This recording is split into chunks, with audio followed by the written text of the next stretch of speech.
소유냐 존재냐 에리 프롬 제1부 일상적 경험에서의 소유와 존재. 소유냐 존재냐 1부에서는 우리의 다양한 삶의 일상적 경험들, 학습, 대화, 독서, 신앙, 사랑 등에서 나타나는 소유적 삶의 양식과 존재적 삶의 양식에 대해서 말하고 있습니다. 1부에서 인상적인 부분들을 발췌하여 소개해 드리겠습니다. 제1부 소유와 존재의 차이에 대한 이해. 요약하면 소비는 소유의 한 형태이다. 아마도 현대 잉여 사회에서 가장 중요한 소유 형태일 것이다. 소비는 이중적 특성을 지니고 있다. 써버린 것은 빼앗길 염려가 없으므로 일단 불안을 감소시켜준다. 그런 한편 점점 더 많은 소비를 조장한다. 왜냐하면 일단 써버린 것은 곧 충족감을 주기를 중단해버리기 때문이다. 현대 소비자는 나는 곧 내가 가진 것, 그리고 그것은 곧 내가 소비하는 것, 이라는 등식에서 자신의 실체를 확인하는지도 모른다. 현대인은 소유로서 자신의 존재를 증명하려 한다는 이야기를 한 번 더 설명해주는 구절입니다. 현대인들은 소비함으로써 일시적으로 만족하고 내가 가진 것으로서 자신의 실체를 확인하려 합니다.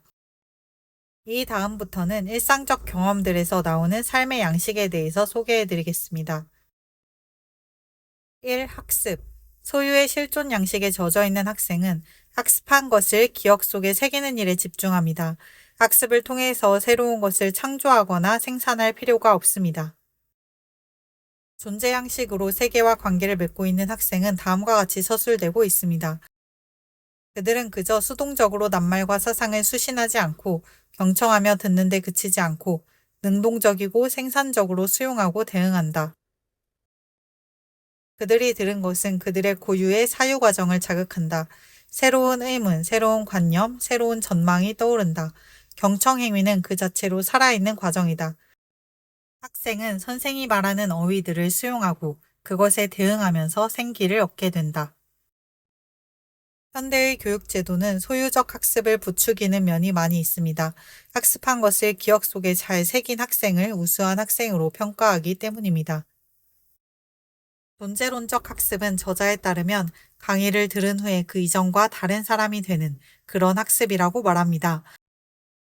생각의 변화를 주고 삶의 변화를 주는 학습, 새로운 비전을 떠올리게 하는 학습이 존재론적 학습입니다.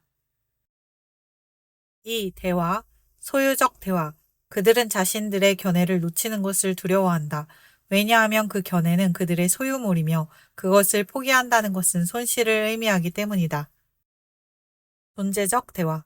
그는 자기가 가진 것을 고수하려고 전전긍긍하느라 거리끼는 일이 없기 때문에 대화의 활기를 가지고 임한다. 그의 활기가 전염되어 대화의 상대방도 흔히 자기중심주의를 극복할 수 있다. 그리하여 그 이야기판은 진정한 대화의 마당이 된다. 소유적 대화를 하는 사람들에게 자신의 견해는 자신이 소유한 자산의 일종이므로 자신들의 주장을 포기하지 않습니다. 반면 존재적 대화를 하는 사람들은 자기중심주의를 극복하고 진정한 대화에 참여할 수 있습니다. 3. 독서. 소유적 독서는 소비 행위입니다. 줄거리를 알고 싶어서 읽는 독서로서 이야기의 전체를 소유하고 기억하려고 합니다. 그러나 획득한 인식은 아무것도 없다. 소설 주인공을 파악하여 인간의 본성을 통찰하는 능력도 심화시키지 못했고 스스로에 대해서 무언가를 깨우친 바도 없다. 이러한 독서에서는 결국 줄거리를 소유한 것 외에 독자가 성장한 부분은 없습니다. 저자는 이와 같은 나쁜 독서 태도는 교육의 결과라고 말합니다. 모든 학생에게 일정한 양의 문화적 자산을 전달하려 하고 그것을 습득한 것을 입증하는 졸업장을 주기 때문입니다. 또한 학생이 전수받은 교양적 자산은 어쩌면 훗날 그 학생이 생애에서 관장할 물질적 자산의 양과 비례할 수도 있다고 말합니다. 이와는 달리 존재 양식으로 책을 대하는 독자는 능동적이고 비판적으로 책의 내용을 대할 수 있습니다. 따라서 아무리 유명한 사람이 쓴 책이라도 그 책에서 무가치한 요소를 찾아낼 수도 있습니다. 4. 신앙. 소유 양식에서의 신은 하나의 우상입니다. 우상은 한낱 사물이므로 우리가 그 신을 소유할 수 있기 때문입니다. 하지만 이 경우에는 우상을 소유한 그 사람이 동시에 우상에게 굴종하고 있는 것이므로 의상 역시 동시에 그를 소유하는 것이 됩니다. 존재 양식으로서의 신앙은 이렇게 설명합니다. 이 경우에는 신앙을 가지고 있다고 말하는 것보다는 신앙 안에 있다고 말하는 편이 더 적절한 표현일 것이다. 이런 종류의 신앙은 끊임없는 자기 창조의 능동적 과정이며 에크하르트의 수사를 빌리자면 그리스도가 우리 자신의 내부에서 영원히 탄생되는 과정이다. 존재 양식으로서의 신앙은 신앙을 가지고 있는 것이 아니라 신앙 안에 있는 것이며 그리스도가 내 안에 살아있는 신앙입니다. 5. 사랑. 사랑한다는 것은 생산적인 활동이다. 사랑이란 그 대상이 인간이든 나무이든 그림이든 어떤 이념이든 간에 누군가 또는 무언가를 배려하고 알고자 하며 그에게 몰입하고 그 존재를 입증하며 그를 보고 즐거워하는 모든 것을 내포한다. 그것은 그를 소생시키며 그의 생동감을 증대시킨다. 존재 양식의 사랑은 상대방을 배려하고 몰입하고 즐거워하는 것입니다. 이것은 상호 간에 생기를 줍니다. 반대로 소유 양식으로서의 사랑은 사랑하는 대상을 구속하고 지배하여 결국은 그 대상을 마비시키고 질식시켜 버립니다.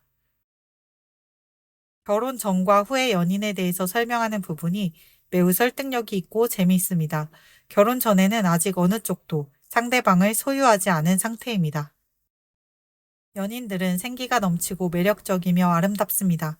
양측 모두 존재적 측면에 상대방에게 무엇이든 베풀고 상대방의 마음을 움직이려는 데 온 힘을 기울입니다. 결혼과 더불어 상황은 근본적으로 변한다. 결혼의 약속은 쌍방에게 상대방의 육체, 감정, 관심을 독점할 권리를 부여한다. 이제부터 그 어느 편도 상대방의 마음을 사려고 애쓸 필요가 없다. 이제 사랑은 소유하고 있는 무엇, 하나의 재산이 되었기 때문이다. 결혼 후에는 소유적 관계, 다시 말해 하나의 재산이 되었다는 말이 참 현실을 잘 표현하는 말 같은데요.